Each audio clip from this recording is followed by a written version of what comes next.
The fluorescent lights buzz overhead, casting a flat, cold glow across the library's boardroom. Dr. Simone Avery sits with her notes perfectly aligned, the title of her new book, and silence catching the light. Across the table, chairwoman Judith Ellison smooths her agenda, her gold bracelet tapping the wood with each movement. A board member drums his fingers, impatient and restless, while another glances at her phone, pretending to check the time. Simone's voice is steady, composed. This event is about more than my work. It's about giving space to voices this library has overlooked for too long. Judith's smile is practiced, her tone measured. We appreciate your enthusiasm, Dr. Avery, but our community has sensitivities. We have to be careful what we promote. She stresses the words, making them sound like a warning. A younger board member, eyes fixed on his notepad, adds, "Your book's themes could divide." His pen taps the table, each tap a small, sharp interruption. Simone's hands pause mid-motion. Divide or challenge, her gaze doesn't waver. Judith leans forward, pressing her palms flat on the table. We're responsible for unity. Maybe another time. Her words are sweet, but the meaning is clear. Around the table, arms cross, eyes drop. A yawn is barely stifled. The air thickens with a sense of dismissal. Simone stands, gathering her papers with slow precision. Thank you for your time. Her words are cool, her dignity intact. No one stands. No one offers a hand. They never say no. They say not. Appropriate, maybe later, not our place. It's a language of exclusion, refined by years of practice. As Simone leaves, her heels strike the marble, each step echoing the finality of the moment. She pauses at the door, glancing back. Through the glass, Judith leans into a colleague, mimicking Simone's upright posture with a mocking tilt of her chin. Simone's hand tightens around her folder, but her face remains calm. Outside, sunlight pours into the hallway, warm and bright. A janitor nods as he passes a small gesture of support. Simone breathes deeply, steadying herself. Rejection isn't new, but this time, she's determined they won't forget what it cost. Before the story continues, please let us know from where you are watching this video. Write your city or country in the comments below. Don't forget to subscribe and hit like if you believe in stories that challenge injustice. Your engagement gives power to voices that need to be heard. The boardroom empties, but Judith Ellison lingers, her posture rigid as she gathers her papers. She glances at the door Simone just exited, her lips pressed into a thin, controlled line. A board member approaches, voice low. You handled that well. Judith's reply is quick, almost rehearsed. We have to protect the library's reputation. Some topics, they're just too sensitive for our patrons. She arranges the meeting notes, aligning each page with careful precision. We can't be seen as taking sides, she adds, her tone light but her jaw tight. Another member, shifting uneasily, mutters, "It's just a reading, Judith." Judith's gaze sharpens, silencing him with a look. It's never just a reading, it's about precedent. She moves to the window, arms crossed, watching the parking lot below. Her reflection stares back, eyes hard. We're responsible for the tone of this institution, she says, almost to herself. If we open the door to one voice, we have to open it to all. That's not always safe. A junior board member, nervously twisting her ring, offers a hesitant, maybe we should reconsider. Judith's response is swift, her words clipped. We can't afford controversy. Not now. The room grows quiet. The only sound a chair scraping as someone gathers their things. Judith's fingers tap the window frame, a restless rhythm betraying her unease. Her authority feels fragile, held together by practiced phrases and polite dismissals. She turns back to the group, offering a tight smile. We did the right thing, she insists, though her voice wavers at the edges. As the last board member leaves, Judith remains by the window, arms wrapped around herself. The evening, light casts her shadow long and thin across the carpet. For a moment, her confidence falters, replaced by a flicker of doubt. But she straightens, smoothing her blazer. Determined to keep control no matter the cost, Simone steps into the hallway, her grip on her folder unyielding. The muffled sounds of the boardroom fade behind her, replaced by the distant hum of library activity. She pauses at a bulletin board, eyes scanning the flyers for community events. None of them reflect her story, her voice, or anyone who looks like her. A librarian approaches, offering a tentative smile. "Rough meeting?" she asks, voice barely above a whisper. Simone nods, her reply quiet but firm. They're afraid of change. The librarian glances over her shoulder before slipping away, her footsteps quickening. Simone's phone buzzes. A message from her editor. "Don't let them shake you. The city needs your story." She exhales, shoulders relaxing for the first time since she entered the building. Her resolve hardens not out of anger, but out of necessity. She walks past a group of teenagers gathered by the entrance, their laughter echoing off the marble. One of them, a black girl with braids, catches Simone's eye and gives a small, knowing nod. Simone returns it, a silent exchange of solidarity as she heads toward the exit. A board member from the meeting hurries past, avoiding her gaze, clutching a stack of folders to his chest. Simone's steps remain measured, her expression calm. She refuses to let their discomfort diminish her. Outside, the air is crisp. Simone stands for a moment, watching the traffic, letting the city's noise fill the space left by rejection. She recalls her grandmother's words, "Dignity is your shield." That memory steadies her. She doesn't look back at the library. Instead, she moves forward, each step a quiet act of defiance. The hostility she faced inside lingers, but it cannot touch the core of her resolve. Simone knows this is only the beginning. The board's resistance has only sharpened her purpose. The boardroom holds a brittle stillness, the air thick with unspoken tension. Simone stands, her gaze steady, voice low but clear. Sometimes, the message is the only thing that matters. Judith's eyes flicker, a subtle crack in her composed facade. She leans forward, fingers tightening around her notes. "We have to consider the community's comfort." Simone's lips press into a thin line. Comfort at the cost of truth. Her words hang, sharp and deliberate. A board member shifts uneasily. Avoiding eye contact, the stack of folders in his lap suddenly fascinating. The room's atmosphere tightens, the power balance shifting imperceptibly. Judith's voice softens, almost pleading. It's about responsibility, not exclusion. Simone's reply is calm, unwavering. Responsibility includes listening, not silencing. The board's collective breath seems to catch, the weight of her words settling like dust. For a moment, no one moves. A junior member glances at Simone, then at Judith. Uncertainty flickering across her face, a brief silence. Stretches heavy and charged. Simone's eyes scan the room, meeting each gaze with quiet defiance.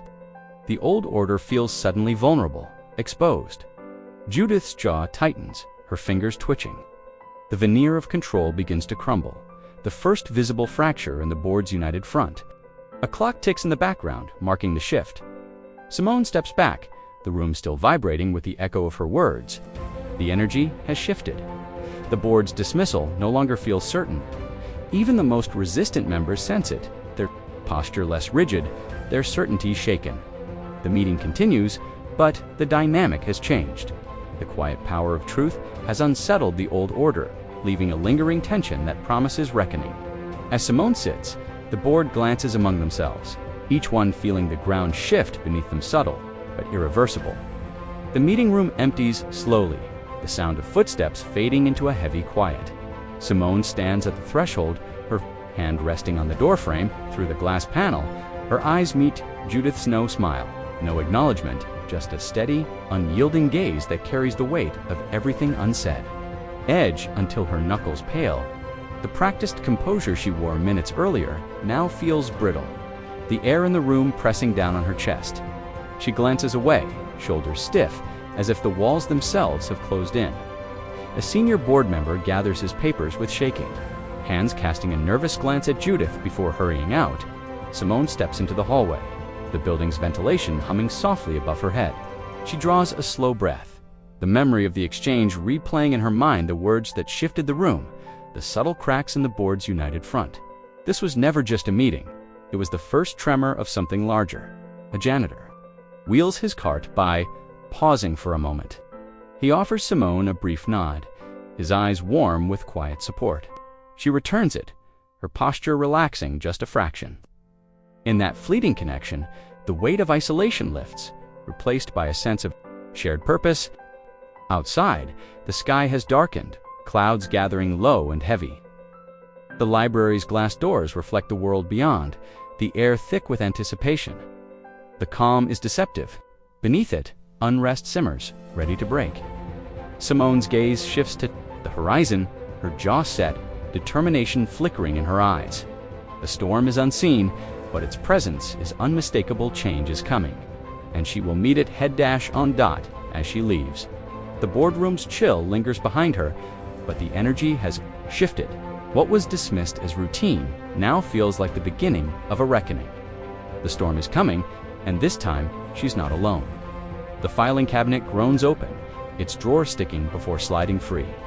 Simone reaches for a folder, but a folded letter slips out and flutters to the floor. She bends to pick it up, noticing the yellowed edges and ink faded by time. The handwriting is hurried, each line pressed deep into the paper anger, and regret captured in every stroke. She reads aloud, voice low. I watched as voices like yours were pushed aside. I stayed silent too long, but I can't anymore. The words hit harder than any boardroom dismissal. Simone's fingers tighten around the letter, her breath catching as memory's surgy thorns turned away, complaints hushed. The quiet erasure of anyone who didn't fit the board's narrow. Mold. A librarian passes by, arms full of books. She slows, eyes darting to the letter, then to Simone. There's a flicker of something fear, maybe, or hope. She doesn't speak, but her gaze lingers, a silent acknowledgement that the truth has always been there. Just beneath the surface, Simone folds the letter carefully, tucking it into her bag. The janitor's resignation isn't just a note, it's a fracture in the library's polished image, a first glimpse of the rot beneath. The hum of the library continues, patrons browsing, computers worry, oblivious to the quiet rebellion. Taking shape in its heart, she moves to the window, watching rain streak the glass, the city beyond blurred and gray. This fight is bigger than her. The path ahead is daunting, but now she knows she isn't alone. She breathes deeply, letting the weight of the letter settle in her chest. The janitor's words echo a quiet call to action that will not be ignored. Change is coming slow, maybe, but unstoppable. The library's aisles stretch long and empty. The only sound, the gentle shuffle of pages, and the distant hum of a copy machine. Simone approaches the checkout desk, where Ms. Harper, an older librarian, with silver hair pulled into a loose bun, sorts returned books with careful, deliberate motions. Her eyes dart to the security camera, then to the nearest shelf before she leans in. Voice barely above a whisper. Ask about the 2018 poetry event, she says, her breath trembling. Simone's brow furrows, but she nods, recognizing the caution. In Ms. Harper's tone, a memory flashes dim meeting room, fluorescent lights flickering. A young Latina poet stands before the board, clutching her manuscript. Board members trade glances, their faces blank. The same phrases echo, flat and final. Not the right fit, too controversial. The poet's shoulders slump as her request is brushed aside. Back in the present, Ms. Harper's hands tremble as she slides a folded note across the counter. They never say why, she murmurs, eyes fixed on the stack of overdue slips. But you know, her voice cracks, the words heavy with years of watching the same story play out. Simone takes the note, her grip gentle but determined. Thank you, she says softly. Ms. Harper offers a fleeting, sad smile, then quickly returns to her task, stacking books with a little more force than before. Simone tucks the note into her bag, her jaw set. As Simone walks away, her steps sound louder, more purposeful. A child at a nearby table looks up, sensing the tension. Simone manages a reassuring nod, but her mind is already racing. The quiet complicity of the institution is no longer invisible. Now, it's a challenge one she refuses to ignore. The classroom hums with the soft scratch of pencils and the low murmur of students working. Ms. Ramirez sits at her desk, a stack of lesson plans neatly arranged beside her, each page marked with sticky notes and careful edits. Her eyes linger on a letter from the library board, the words too divisive printed in bold at the top. She sighs, shoulders slumping as she folds the letter and tucks it beneath her gradebook. A student, Malik, raises his hand. Ms. Ramirez, are we still reading Dr. Avery's book? His voice is hopeful, but there's a hint of worry. Ms. Ramirez forces a gentle smile, though her disappointment is clear. We'll find other stories to share, Malik, stories that matter. The camera pans to the back wall, where a colorful poster reads diversity in literature. Half of it is hidden behind a thick binder labeled Library Policies. Offering a sympathetic nod before slipping away, Ms. Ramirez's hands twist together, knuckles white. The rejection isn't just a setback for her curriculum, it's a message to her students, a lesson in who gets to be heard and who gets left out. She rises and moves to the window. Watching children chase each other on the playground, her reflection merges with the glass, a silent witness to the cycle of hope and disappointment that defines her fight for inclusion. Her thoughts echo in a quiet voiceover. Education should open doors, not close them. But sometimes, the hardest lessons are the ones we learn from being told no. As the bell rings, Ms. Ramirez returns to her desk, determination flickering in her eyes. She's not finished. The system may have buried her lesson plan, but her resolve to fight for change is only growing stronger. Simone sits at her kitchen table, laptop open, the glow of the screen painting her face in pale blue. A new message pops up, subject line, "Read this." She clicks. Attached is a file of internal library board emails forwarded anonymously. Her heart pounds as she scrolls through the chain. Lines jump out, each sentence a thinly veiled barrier. Sensitive content. Could attract unwanted attention. Not our demographic. Community pushback is likely. The words are polite. Simone's jaw tightens as she reads Judith's closing. Best, Jake. The casual sign-off stings. A reminder of how easily cruelty can hide behind manners. She forwards the emails to her editor, fingers trembling. Proof, she types. They never intended to give us a chance. Her editor replies instantly. This changes everything. A friend calls, voice urgent. Did you see what they wrote about your event? Simone's answer is flat. I did. It's all there, black and white. Across town, a board member stares at his phone, sweat beading on his brow as he reads the leaked messages. He deletes them, but the damage is done. Eyes darting to the door, Simone prints a copy, highlighting each phrase in yellow. The stack of papers grows evidence of a system built to exclude. She lays them out on her table. Each page a brick in the wall she's determined to break down. Her phone buzzes again, a text from the librarian. Be careful. Simone replies, I'm ready. She stands, looking out the window at the city. Lights.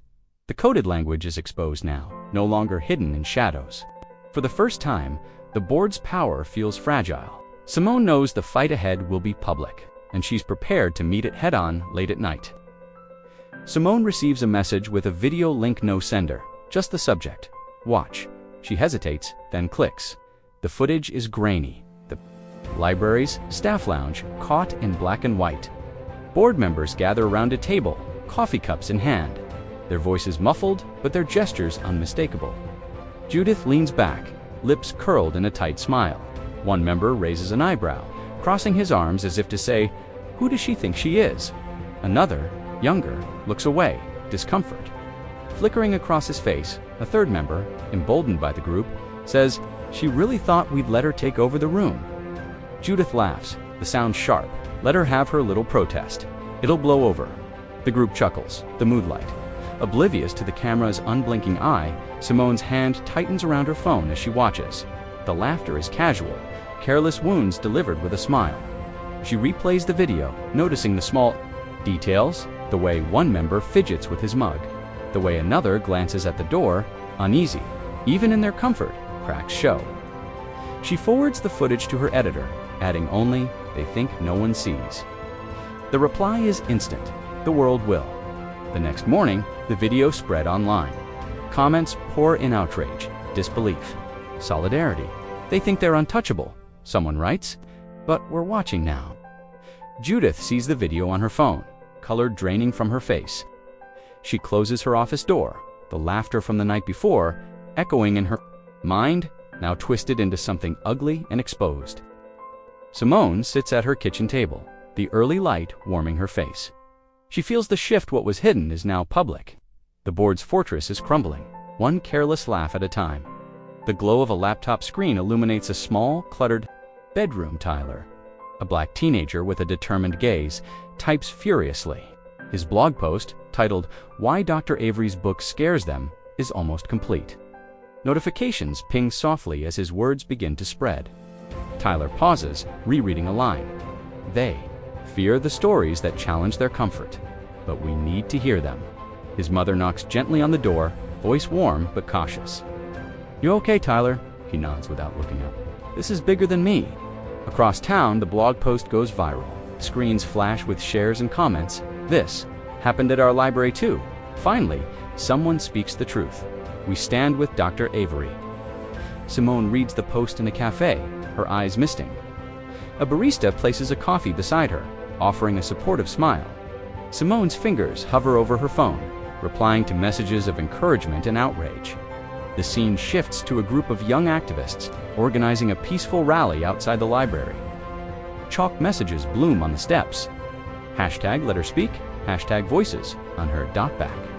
In her apartment, Simone watches the movement grow online, a quiet smile breaking through her fatigue. The power of one voice amplified by many.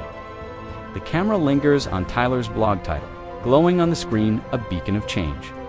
Morning light spills across the library's stone steps, where a group of teenagers kneel, hands stained with rainbow. Chalk, Tyler leads, writing #LetHerSpeak in bold, looping letters. He glances up, meeting the eyes of a security guard stationed by the door. The guard hesitates, shifting his weight, torn between enforcing rules and recognizing something bigger. Unfolding, a girl adds, "We belong here too," her voice trembling but proud. Another draws an open book, pages fluttering with color. The air hums with anticipation, each stroke of chalk a small act of defiance. Inside, Judith stands at her office window, arms folded tightly. She watches the protest, her reflection fractured. In the glass, the board's meeting is set to begin, but her focus is drawn outside. To the growing crowd and the messages blooming brighter with every minute, a librarian steps outside. Pausing at the top of the stairs, she bends, adding her own message in careful script. Stories matter. The students look up, surprised, then smile, an unexpected ally joining their cause. The security guard finally steps forward, but instead of erasing the chalk, he quietly moves aside, allowing the protest to continue. His silent gesture is met with grateful nods. Tyler stands, dusting chalk from his hands. "We're not leaving," he says, voice steady. The others echo him, their resolve clear. Judith turns away. From the window, jaw clenched. The boardroom feels smaller, the walls closing in as the voices outside grow louder. As the morning unfolds, more students arrive, their messages covering every inch of stone. The protest is peaceful, but its impact is undeniable. The library's steps, once a barrier, have become a canvas for a change in declaration that the community will not be silenced by noon. The library's lawn is filled with people, parents, elders, students each, holding a copy of Simone's book. There's no shouting, no chants. Instead, a deep, purposeful quiet settles as everyone opens their books and begins to read. Pages turn in unison, a soft, steady rhythm that fills the air with resolve. A white mother sits cross-legged in the grass, her biracial daughter leaning against her shoulder. She reads aloud, her voice carrying across the crowd. "We all deserve to be heard." The girl nods, eyes wide, clinging to every word. Near the front, Tyler sits with his friends, their books open, faces intent. He glances at Simone, who stands at the edge of the gathering, watching the scene unfold. Their eyes meet, and a silent understanding passes between them. This is what resistance looks like. Calm, united, unyielding. Inside, Judith peers through the blinds, her hand pressed flat against the glass. The board members gather behind her, whispering anxiously. The blinds twitch as they try to assess the size of the crowd, their worry growing with every new arrival. A librarian moves through the readers, handing out bookmarks and quiet encouragement. "Thank you for coming," she whispers, her smile genuine.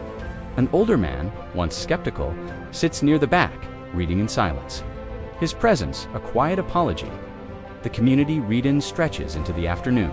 The lawn becomes a sea of open books, each one a shield against exclusion, each reader a testament to the power of presence.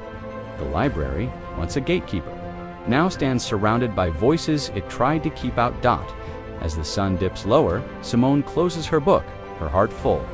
The protest is peaceful, but its message is thunderous. We are here, and we will not be erased. A local news van pulls up, camera crew unloading quickly as the crowd outside the library swells. The reporter, a young black woman named Camille, approaches Simone with a microphone in hand. "Dr. Avery, what do you want people to understand about today?" Camille's tone is respectful, her eyes searching. Simone answers, voice unwavering. "This isn't just about a book. It's about who gets to tell their story and who gets to listen." The camera pans across the lawn, capturing parents reading to children, elders nodding in agreement, students holding signs that read, "Let her speak." Camille narrates her words crisp: a peaceful protest, a community united, and a question. Who decides which voices matter? Inside, Judith watches the live broadcast on her office computer, her face pale. A board member mutters, "This is a nightmare," Judith snaps. "We can't control the narrative anymore."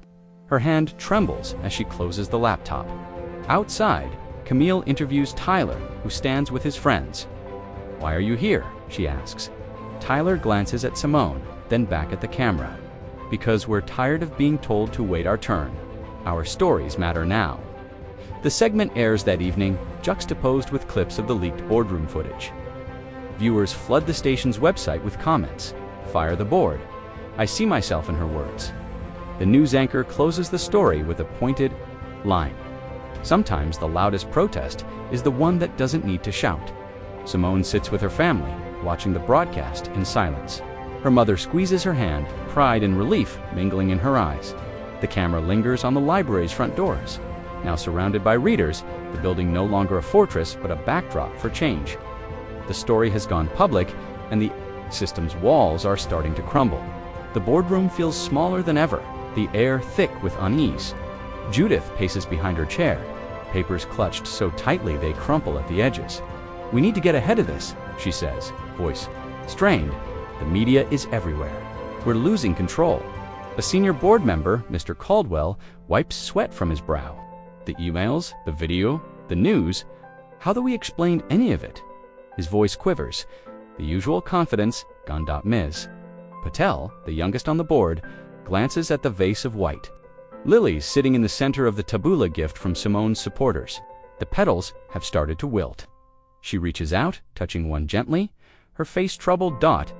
Judith stops pacing, fixing her gaze on the group. "We stick to the facts. We followed standard procedure. We never promised her anything." Her words sound hollow, even to herself. Mr. Caldwell shakes his head. "People want accountability, not excuses. We can't just hide behind routine anymore." His hands tremble as he gathers his notes. Ms. Patel looks around the table, voice barely above a whisper. "Maybe it's time we listened. Really listened." Judith's jaw tightens. "We can't show weakness. If we apologize now, we lose everything." The room grows quiet. The only sound is the ticking of the wall clock. The lilies in the vase droop further, their fragrance fading. A board member stands abruptly, chair scraping the floor. "I didn't sign up for this," she mutters, storming out. The others exchange uneasy glances. The unity that once defined them, now fractured. Judith sits, shoulders slumped, the weight of the moment pressing down. For the first time, doubt flickers in her eyes. Outside, the sound of the community drifts through the window, a reminder that the world is watching, and the old ways are no longer enough. The library's quiet corridors hold stories that rarely see the light. Simone finds a stack of folded notes slipped under her office door, each one a whisper from the past. A former black employee's letter details years of being overlooked. A queer intern's diary entry speaks of subtle exclusions. The voices, once silenced, now thread together a tapestry of truth. Simone reads aloud softly, her voice steady, but filled with the weight of history. "They told me I didn't fit the image. I was invisible." Another note, hands trembling, reveals a termination letter marked "Performance Issues," a veil for bias. A librarian pauses nearby, eyes downcast, then offers a small nod of solidarity before disappearing into the stacks. Simone's fingers trace the edges of the papers, each one a fracture in the board's carefully maintained facade. The camera lingers on a note that reads, I feared speaking out would cost me everything. The room feels heavy, the air thick with unspoken pain and resilience. Simone folds the letters carefully, her resolve deepening. These voices from the shadows are no longer hidden. They are the foundation of a movement, a call for justice that cannot be ignored outside. The city hums unaware, but inside, change is stirring, quiet, relentless, and unstoppable. She places the letters on her desk, the weight of each story pressing down. Her mind drifts to the faces behind the words colleagues who smiled in passing but turned away when it mattered. Friends who whispered warnings but stayed silent. The burden of their courage and pain fuels her determination. A soft knock at the door breaks the moment. A young assistant peeks in, eyes wide with concern. Dr. Avery, people are starting to talk. The community is rallying. Simone nods, a faint smile touching her lips. Good. It's time they heard every voice. She looks out the window, watching the city lights flicker on, each one a beacon of hope. The fight is far from over, but the foundation has been laid. The shadows are no longer empty. They are filled with voices demanding change. The city is quiet, streetlights casting long shadows across empty roads. Simone sits at her kitchen table, letters and notes spread before her. Exhaustion etched in every line of her face. Her phone vibrates, the screen lighting up with an unknown number. She hesitates, then answers, a hushed voice, urgent but careful. Dr. Avery, this is Councilwoman Reed. I'm calling off the record. We've seen the news, the footage, the emails. The board's actions are under review. We're looking at their funding quietly. For now, Simone's breath catches. You're really doing this? Reed's reply is firm. We have 2 people are watching. The community is tired of being dismissed. From the window, Simone can see the faint glow of protest signs and cell phone lights outside the library, even at this hour. The movement hasn't faded. It's grown stronger, more determined. Reed's voice softens. I can't promise outcomes, but I can promise we're listening. We're not all blind to what's happening. Simone closes her eyes, the weight of the day settling on her shoulders. Thank you for listening. A pause, then Reed adds, keep going. Your courage is making a difference. The call ends. Simone sets the phone down, her hands trembling not with fear, but with the first flicker of hope. She looks at the stack of testimonies, the emails, the notes from strangers who found their voice because she refused to back down. Outside, the city is still, but beneath the quiet, something has shifted. The first ripple of change moves through the night. Subtle but unstoppable, Simone stands, looking out at the lights, her reflection clear in the window. For the first time, she feels the board's power slipping, replaced by something stronger. The will of a community no longer willing to be ignored. The library's meeting room is packed beyond capacity. Reporters shuffle their equipment, cameras adjusting to capture every angle. Activists stand shoulder to shoulder, their faces a mix of hope and determination. Community members fill every seat, their eyes fixed on the front where the board once held sway. Judith Ellison sits at the head of the table, her hands clenched tightly around a stack of notes. Her knuckles whiten, a subtle tremor betraying her calm facade. Another board member clears his throat nervously, avoiding eye contact with the crowd.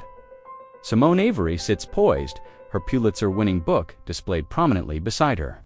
Her gaze sweeps the room, steady and unflinching. The weight of the moment presses down, but she remains composed, a pillar of quiet strength. The air hums with unspoken truths. Cameras click, microphones hover, but the room holds a heavy stillness as if waiting for the first crack in the old order. A reporter leans forward, voice low but urgent. Dr. Avery, what does this moment mean to you? Simone's reply is calm, measured. It means that stories once silenced are finally being heard, that the walls built to exclude are beginning to crumble. Judith's fingers twitch, her eyes darting to the exit. The tension is palpable, the power dynamic shifting beneath the surface. A community leader whispers to a neighbor, "This is just the beginning." The camera pans over the crowd, capturing faces marked by resilience and hope. The room is heavy with anticipation, the old guard shrinking in the face of undeniable change. The meeting is more than a formality, is a reckoning, and everyone present knows the balance of power has shifted irrevocably. A young activist stands, voice steady but fierce. We will no longer be ignored. This is our story, our truth. The room shifts, A collective breath exhaled. Judith's facade cracks further, her eyes flickering with doubt. Simone's calm presence anchors the room, her words a quiet challenge to the old guard. The cameras capture every moment, every subtle gesture, every unspoken shift in power as the meeting unfolds. The weight of history presses down, but so does the promise of change. The crowd leans in, ready to witness the reckoning that has long been overdue. A hush falls as the projector flickers to life, casting a bright rectangle on the wall behind. The board's table, the crowd leans forward, anticipation thick in the air. The headline appears in bold.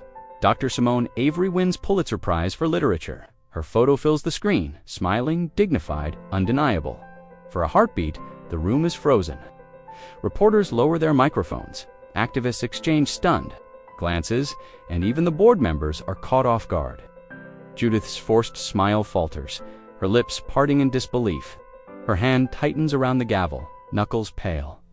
A young woman in the audience whispers, "She did it." The words ripple through the crowd, growing louder as pride and vindication replace tension. Simone remains still, her expression composed, but her eyes shine with quiet triumph. A board member shifts in his chair, clearing his throat. "Congratulations, Dr. Avery," he offers, voice thin and uncertain. The gesture rings hollow, drowned out by the rising energy in the room. Judith tries to regain control, tapping the gavel twice. "Let's maintain order," she says, but her authority slips further with every word. The power dynamic has shifted, and everyone feels it. Simone's supporters break into applause, the sound swelling until it fills every corner of the chamber. Cameras flash, capturing the moment the old guard is forced to acknowledge what they worked so hard to deny. A reporter calls out, "Dr. Avery, how does it feel?" Simone meets the question with a calm smile. It feels like justice for everyone who was told to wait their turn. Judith's composure cracks, her eyes darting to her fellow board members for support. None is offered as the applause fades. The headline remains projected on the wall, a silent, unyielding reminder that truth cannot be contained. The room is changed. The board's power, once absolute, now feels small and brittle in the face of undeniable achievement. The lights dim as Simone's team sets up a projector, the hum of anticipation growing. The first email appears in bold letters across the wall. Sensitive content, potential for backlash. The crowd leans in, murmurs rising. More messages follow, each phrase a thin mask for exclusion. "Not our demographic. Risk of controversy. Let's avoid unnecessary attention." Judith's face drains of color, her hand gripping the edge of the table. A reporter snaps a photo, the flash reflecting off Judith's glasses. Another board member fidgets with his pen. Eyes fixed on the floor, the coded language, once hidden in private threads, now glows for all to see. Simone stands, her voice clear. "These are the words used to keep us out. They're not just about me, they're about every voice that's been dismissed, the story that's been shelved." A young activist in the crowd calls out, "You said we weren't welcome." The board sits in silence, the weight of their own words pressing down. Judith tries to speak, but her voice falters. We never meant." Simone interrupts, gentle but firm. Intent doesn't erase impact. The emails continue to scroll, each one a brick in the wall, the board built around the library. The audience reacts, some with anger, others with quiet tears. Ms. Patel, the youngest board member, looks away, shame written across her face. The room is heavy with reckoning. A community leader stands, voice steady. "We deserve better." Simone nods, her resolve unwavering. This is what accountability looks like. The final email lingers on the wall, the words, "Let's keep things comfortable," illuminated in stark relief. The chamber is silent, every eye on the board. The old ways are exposed, their power diminished by the very words they tried to hide. Change is no longer a distant hope. It's happening right here, right now. A hush settles as a black teenager. Maya stands from the third row, clutching a worn copy of Simone's book. She approaches the microphone, voice trembling but determined. "I asked for this book in my school library. They said it wasn't appropriate. I asked her. I was told to pick something else." Judith looks away, her jaw clenched. A board member shifts in his seat, tapping his shoe nervously against the floor. The audience leans in, the weight of Maya's words filling the room. Maya's eyes glisten. I wanted to see myself in a story. I wanted to know I mattered. She glances at Simone, who offers a gentle nod of encouragement. A teacher in the crowd wipes away a tear, whispering, "She's right." Another student squeezes Maya's shoulder as she continues, "Your silence hurt us. Every time you said nothing, it felt like we didn't exist." The board sits motionless, their discomfort visible. Judith's fingers twist a ring on her hand, her gaze fixed on the table. Maya's voice grows steadier. "We're here now. We won't be invisible anymore." The room is thick with emotion. Simone's expression is soft but proud. Her presence, a quiet anchor for Maya's courage. A reporter lowers his camera, visibly moved. The crowd murmurs, support rippling through the chamber. Judith finally looks up, her eyes meeting Maya's. For a moment, her facade falters, regret flickering across her face. Maya returns to her seat, head held high. Longer just a place for decisions, but a space where pain and hope are spoken aloud. Simone catches Maya's eye, offering a small, grateful smile. The testimony lingers, a reminder that the cost of silence is always paid by those who most need to be heard. The camera zooms in on Judith's face, capturing every subtle twitch and flicker. Her eyelid spasms, a bead of sweat traces a slow path. Down her temple, her fingers, once steady, now fidget with the edge of a paper. Tearing the corner slightly as if trying to release the tension building inside her, she forces a tight smile, but it falters, lips pressed too hard together. Her eyes dart to the water pitcher on the table, then back to Simone, who stands calm and resolute at the far end of the room. Simone's presence is steadying, her posture relaxed, her gaze unwavering, quiet counterpoint to Judith's unraveling composure. A board member clears his throat. Her breath catches a slight hitch betraying her composed exterior. The room feels smaller, the air heavier, as if the walls themselves are closing in. Simone's voice cuts through the tension, steady and unwavering. "We're not asking for special treatment. We're asking for recognition, for inclusion." The words land with precision, their impact visible in Judith's clenched jaw and the way her gaze flickers to the clock on the wall. Pressing down on her, a junior board member shifts uncomfortably, glancing at Judith before lowering his eyes. The sense of unity that once defined the board is fracturing, replaced by uncertainty and doubt. Judith's hand trembles as she reaches for her glass of water. Contact with anyone in the room, her smile returns, more forced than before. A fragile mask barely holding the cracks at bay, the camera lingers on her reflection in the polished table, fractured and distorted, a mirror of her unraveling authority. The meeting continues, but the power has shifted. Judith's mask slips, revealing the vulnerability beneath the polished surface. Scene ends with a long, loaded pause. The stillness speaking volumes. Simone rises, her movement unhurried, drawing every eye in the room. She stands at the podium, hands resting lightly on its edge. Her voice is calm, each word deliberate. "You built these walls. Now you see who they keep out." The board members shift uncertainty. Flickering across their faces, Simone continues, her tone unwavering. "I grew up in this city. I came to this library as a child, searching for stories that reflected my life. I found locked doors, empty shelves, and polite excuses. I learned early that dignity is the only armor some of us have." She pauses, letting the words settle. The audience is silent, the weight of her story filling every corner of the chamber. "I am not here to shout. I am not here to beg. Here because I believe that justice is not loud, it is persistent. It is found in every quiet refusal to disappear." A flash of memory crosses Simone's face. A little girl, ignored at the checkout counter, clutching a book she wasn't allowed to borrow. The image fades, replaced by the woman standing tall before them now. She looks directly at Judith. "You can't erase us. Not with policies, not with closed doors, not with fear." A murmur of agreement ripples through the crowd. Words are not angry, but resolute, challenge and a promise. She ends voice steady. "The walls you built cannot stand against the truth, and the truth is, we belong here." Judith's mask slips further, her hands tightening into fists. The board's authority feels brittle, exposed. Simone steps back, her dignity unbroken. The room is changed, the old order shaken by the quiet force of her presence. A pause lingers. heavy and electric, before the next voice rises. The gavel strikes the wooden table, its sharp crack slicing through the chamber. Judith Ellison tries to regain control, voice strained. "Order, please," she calls, but the room no longer listens. Shouts erupt, resign, rising and swelling, her words lost beneath the crowd's demand for accountability. Shift in their seats, faces pale and drawn. The table seems to shrink, isolating them in a frame of their own making. Judith's hands tremble as she clings to composure. But the weight of the moment presses down, heavy and unrelenting.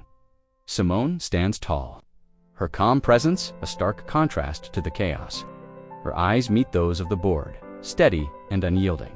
The crowd's energy surges, a tide of change washing over the old guard. A young activist's voice cuts through the noise. "We demand accountability." The room vibrates with the collective call, the old order crumbling beneath it. Judith's gaze falters, her mask slipping further.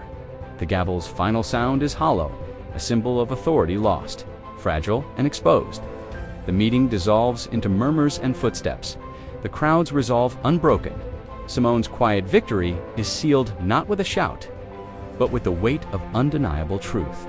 The camera lingers on empty chairs, overturned papers, and the fading echo of the Gavola moment frozen in time, marking the end of an era and the beginning of a new chapter.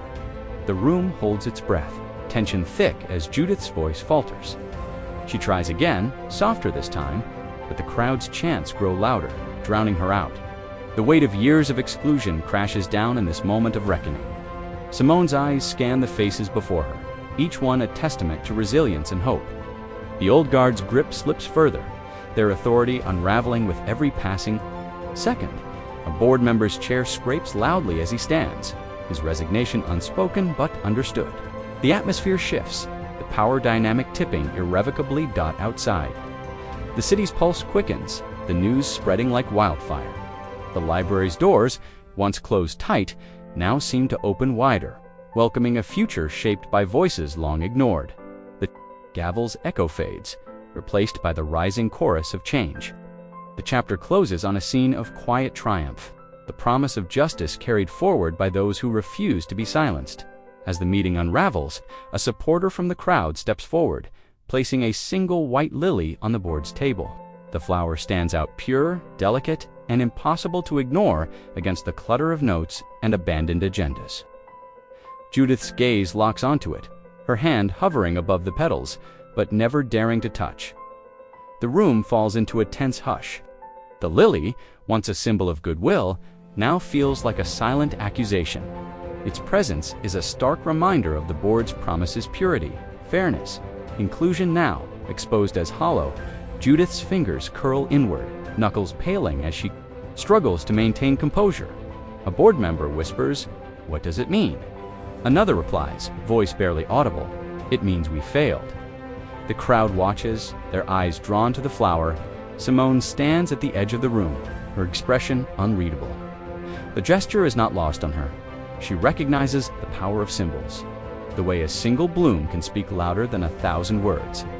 Judith finally reaches out, but her hand trembles, stopping just short of the stem. She withdraws. The gesture incomplete, a leader unable to face the truth of her own actions. A young activist snaps a photo.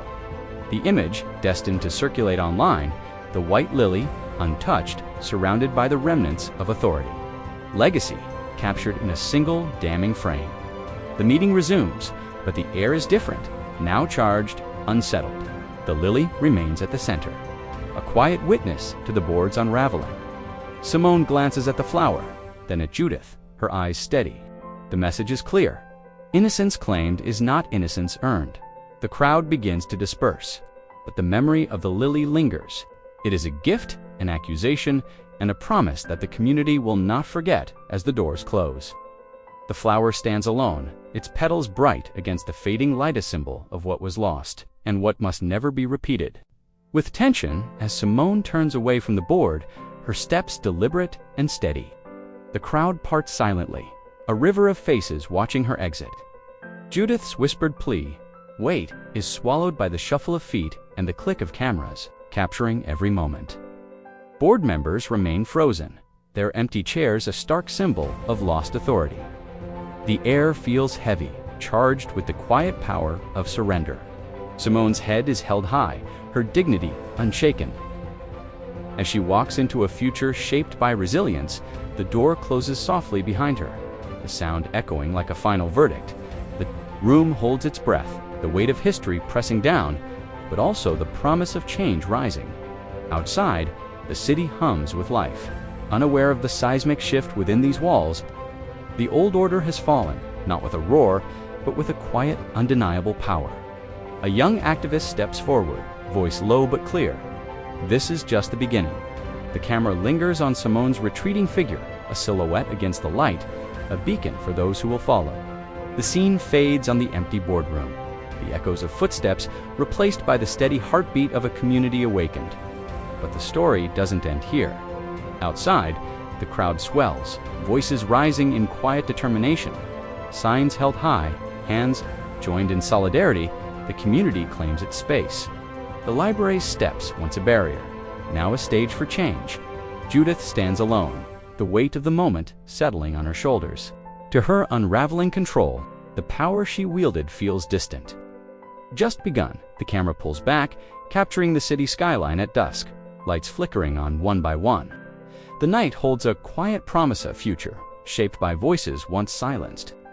Onto its side, a silent testament to the chaos that just unfolded. Nameplate askew. The white lily remains in the center, petals beginning to wilt, its fragrance fading with each passing minute. He straightens a fallen chair, collects a forgotten sign, let her speak, and places it gently on the table. Speech, signing books for a line of children. Doors, once closed tight, now stand wide open. A steady stream of visitors flows in and out, their faces alight with hope. Notes her pen, lying uncapped ink, pooling on the page. The lily's shadow stretches across the table, a final, silent accusation as the day fades, leaving behind only shadows and the promise of a future built by those who refuse to be silenced. The sun dips low. Judith walks the sidewalk. She's known for decades, each step slower than the last. One by one, they drift away, crossing to the opposite curb with careful, deliberate steps. Guides her daughter away. Judith's footsteps echo on the cracked pavement. The sound hollow, each stride a reminder of how much has changed. Her shadow stretches long and uneven. Broken by the sidewalks, fissures a reflection of her fractured standing in the community. Harsh words just a heavy, collective turning away. A neighbor stands on her porch. Noise, but with the unspoken weight of exclusion. Judith's presence is felt, but not welcomed. She lowers her gaze to the concrete. Neighborhood's verdict is clear. The house looms behind her, no longer a sanctuary, but a reminder of what's been lost. Silence. The streets remember, and so do the people. The camera lingers on the empty crosswalk, her like a long-awaited embrace. Children run past, clutching copies of her book, their faces alight with excitement and pride. Pausing as Simone approaches, a woman steps forward. Her smile, warm and genuine, is filled with the scent of blooming jasmine and fresh rain, a subtle reminder of renewal. Simone's footsteps slow as she takes in the Cena mural painted on a nearby wall. Around Simone, their questions eager and unfiltered. "Will you write more stories about us?" His nod is slow, but Certona silent acknowledgement of change. Simone's gaze meets his, a shared understanding passing between them nearby. An elderly woman wipes a tear from her cheek, her hands trembling slightly. Door. She pauses, looking back at the street. The neighborhood feels different. No more. Open. The barriers that once divided have begun to crumble, replaced by bridges built on trust and respect. Her hand lingers on the doorframe. Future. Simone steps inside, the door closing softly behind her. The future feels wide open, and for the first time in a long time, names of authors from every background. The walls are alive with color posters celebrating Black poets, Indigenous storytellers, Asian American novelists. Old hush of exclusion has been replaced by a hum of energy, curiosity. She pauses to help a young girl find a book in Spanish, then waves to a group of teens gathered around the graphic novels section. The staff, once wary and withdrawn, now move with purpose and pride at a corner table. Their voices rise and fall, weaving new stories into the fabric of the library. Visible through the glass of a meeting room is a mosaic of ages, races, and backgrounds. Their laughter and easy conversation signal a shift from the guarded, feels transformed, not just in appearance, but in spirit, as sunlight pours through the windows, is packed, faces expectant and wary. The new library board stands before the crowd, their expressions a mix of solemnity and resolve. "We are sorry." Murmurs ripple through the audience, some nod, others remain silent, the weight of history palpable. She listens, the apology necessary but insufficient. A board member steps forward, hands clasped tightly. "We commit to change, diversifying our programs, listening to all voices, and ensuring no one is excluded again." Whispers to her neighbor. It's a start. Simone's gaze meets the spokesperson's. No words are exchanged, but a mutual understanding pursues, recognition of the long road ahead. The room feels charged, the apology a bridge between past, wounds, and future possibilities. Yet, the scars remain. A reminder that words alone cannot erase years of exclusion. As the meeting concludes, Simone steps forward, voice soft but clear. The camera lingers on Simone's face, hope tempered by the knowledge that justice is a journey, not a moment. Outside, the library's doors stand open, sunlight spilling onto the steps. The community begins to disperse, carrying with them the promise of change, fragile but real. The scene fades on the open doors, a symbol of new beginnings and the work yet to be done. Simone sits alone in her study. Her fingers trace the spine of her book, a quiet smile touching her lips. The weight of the journey presses gently on her shoulders, but her eyes hold a steady light. Her voice breaks the quiet, calm, and reflective. Change doesn't roar. Whispers in every story we refuse to silence. Memories flicker childhood visits to the library. Doors close softly but firmly, the ache of exclusion. Yet within those moments, a quiet hope took root, a belief that one day the stories would be heard. She looks out the window, watching the city lights twinkle against the night sky. It's in the small acts, the shared words, the courage to speak even when the room feels too loud. She taught me that dignity is a weapon and patience a shield. The room is still, but the air hums with possibility. Power within. The fight is far from over, but the path forward is clear. The camera lingers on Simone's face, interrupts the stillness. Simone opens her eyes, the moment shifting. A young assistant enters, hesitating before speaking. "Dr. Avery, the community is gathering. They want to hear from you." Simone nods, a new fire igniting. "Then I will speak." She stands, the weight of history behind her, the promise of tomorrow ahead. The whisper is no longer just a murmur. It is a call to action, a tide rising. The night outside deepens, but inside, a light burns bright. Change is coming, slow but unstoppable. Sunlight filters through the tall library windows, casting warm beams across rows of bookshelves. Children of all backgrounds gather in a bright reading room, their faces alight with curiosity and hope. Simone Avery sits at a long table, signing copies of her book with a gentle smile. A group of young readers waits patiently, clutching their books tightly. One girl, her hair in neat braids, looks up at Simone and asks softly, "Will you write?" "More stories about us." Simone nods, her eyes shining. "Yes, because your stories deserve to be told." Nearby, a boy flips through pages, his fingers tracing the words as if discovering a new world. Of paper and possibility, librarians move among the children, offering encouragement and helping find books that reflect their diverse experiences. Posters celebrating authors from various cultures adorn the walls, vibrant and welcoming. Simone exchanges a knowing glance with a young librarian, a silent acknowledgement of progress and hope. The library, once a place of exclusion, now feels alive with promise. Outside, the city buzzes with life, but inside these walls, a new generation gathers ready to write their own stories, to be seen and heard. The camera lingers on the sunlight, streaming through the stacks, illuminating faces eager to learn, to grow, to belong. Alive with the soft murmur of pages turning in whispered conversations.